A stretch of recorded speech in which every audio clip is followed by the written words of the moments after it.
As soon as the weather gets a little chilly, the first thing I always do is whip up a batch of these brown butter pumpkin blondies with dark chocolate chunks. They seriously taste just like fall. They're such a cozy, comforting dessert, and they're the perfect easy baking project to get you into that fall baking mood. So I'm going to show you how to make them today, and I have a feeling they're going to become your new go-to fall baking treat too. To get started, we'll brown 3/4 of a cup of butter. This is one of the most important elements of the recipe, so be sure not to skip it. If you've never tried brown butter in your baked goods before, you are in for such a treat because it adds such a depth of flavor. Basically, what we're doing here is cooking down the butter until the water evaporates and the milk solids turn a deep amber color, which has a beautifully rich and nutty flavor. The key to brown butter is stirring it constantly and not letting it overflow or burn. If you use a larger pan like I am here, it'll toast faster, but that also means it'll burn faster, so be sure to watch it really closely. Once you start to get golden flecks like these, it's time to take it off the heat. I like to transfer the brown butter to a bowl so that it cools faster and so that it doesn't continue to cook in the pan. This is the color and consistency you should be looking for in your brown butter. We're going to set our brown butter aside and let it cool while we move on to our chocolate. So you totally can use your favorite chocolate chips for this recipe, but what I like to do is to get a good quality bar of dark chocolate and chop it up into rough chunks. I really like this method because you get these big, gorgeous, melty pools of chocolate and then little slivers of it all throughout the blondies too, which I just find to be so satisfying and so delicious. So I definitely recommend trying this method, but like I said, you can totally use your favorite chocolate chips too.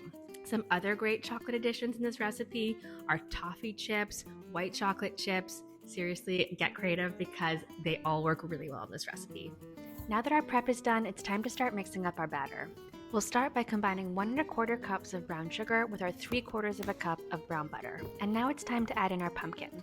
Another really important note for this recipe is that we want to use 100% pure canned pumpkin, not pumpkin pie filling. This way we can adjust the sugar and spice levels to our preference. We'll be using 1/2 cup of canned pumpkin for this recipe, so you'll have some left over. Just transfer it to a fridge or freezer safe container and use it for something else. I actually love baking it into dog treats. My dog goes absolutely crazy for them. We'll add the pumpkin into our mixture of brown butter and brown sugar and then give it a good mix until it's well combined.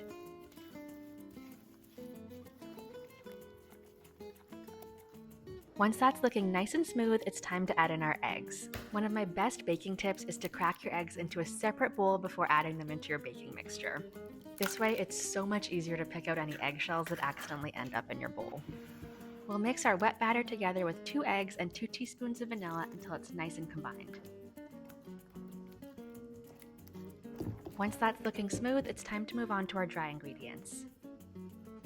Into a medium bowl, we'll add 1 1/2 cups of flour. Next up is the pumpkin spice. I bake a lot of pumpkin spice treats, so I just buy pre-mixed pumpkin pie spice from the grocery store. But you can also easily make this yourself at home by combining cinnamon, ground ginger, and ground nutmeg. To our flour, we'll add 2 teaspoons of pumpkin spice, 1/2 teaspoon of baking powder, and a pinch of salt.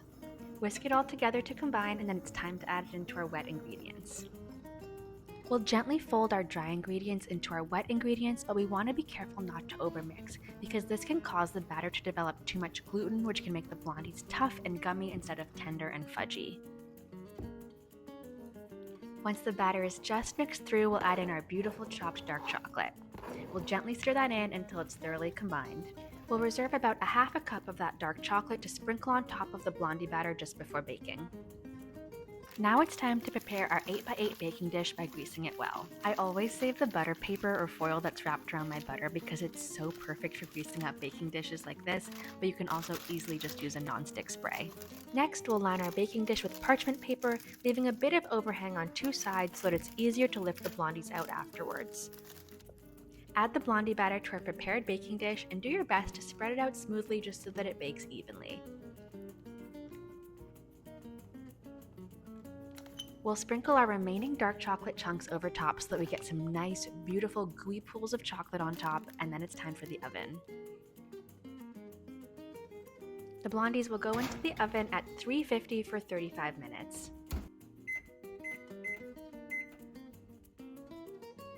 Once they're beautifully golden and have puffed up nicely, that means they're ready. And to double check, we'll stick in a toothpick, and if it comes out clean, that means they're fully baked. And while they're still warm, I like to sprinkle them generously with flaky sea salt. This is totally optional, but I just think it adds so much depth of flavor and a really nice little crunch. Let the blondies cool directly in the baking dish, then run a knife around the edges to loosen and lift them out.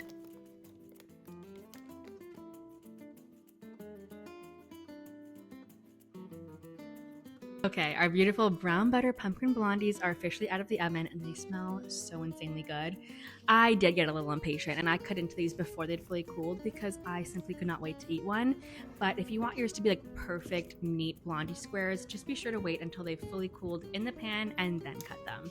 One of the reasons I find this recipe so intensely satisfying is the flavor combination of the bittersweet dark chocolate with the rich autumnal pumpkin spices. It's seriously so satisfying and it's the perfect cozy fall treat. I hope you love them as much as I do, and be sure to like and subscribe to Flavour Network's YouTube channel for more fun recipes like this one. Okay, that's enough talking, it's time to eat. Oh my god. These are so insanely good.